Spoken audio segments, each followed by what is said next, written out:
दरवर्षी गणेशोत्सव आपण साजरा करतो आणि संपूर्ण महाराष्ट्रभरच नव्हे तर देशभरामध्ये गणेशोत्सवाची आणि गणपती स्थापनेची उत्सुकतेने सारेजण वाट बघत असतात।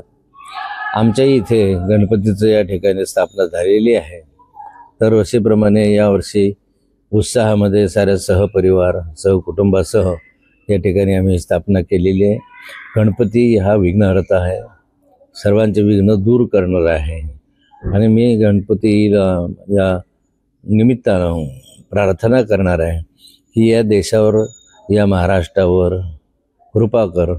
आणि आज शेतकरी अडचणीमध्ये आहे, शेतमजूर अडचणीमध्ये आहे, बेरोजगार अडचणीमध्ये आहे, सर्व समाजातल्या क्षेत्रामधले सर्व नागरिक हे महागाईनं त्रस्त झालेले आहे।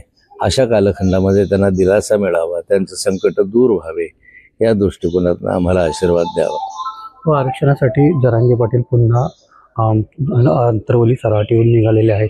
कुठेतरी सरकारला या जरांगे पाटलांनी आधीच खूप दिवसापूर्वी हे जाहीर केलं होतं की मी तारीखही त्यांनी दिली होती की या तारखेला मी मुंबईकडे प्रस्थान करणार आहे। पण हे गणेशोत्सवाचे दिवस आहे, गणपतीचे दिवस आहे आणि या ठिकाणी काही दुर्घटना होऊ नये म्हणून हायकोर्टाने या ठिकाणी मनाई दिलेली आहे। मला वाटतं की आपण सारे न्यायालयाचा आदर करणारे आहोत, त्यामुळे न्यायालयाचा आदर करून काही दिवस पोस्टपोन करता आलं तर योग्य होईल। असं देखील सांगताय की या पोलिसांना अडचणीत टाकण्याचा हा प्रयत्न दिसतो।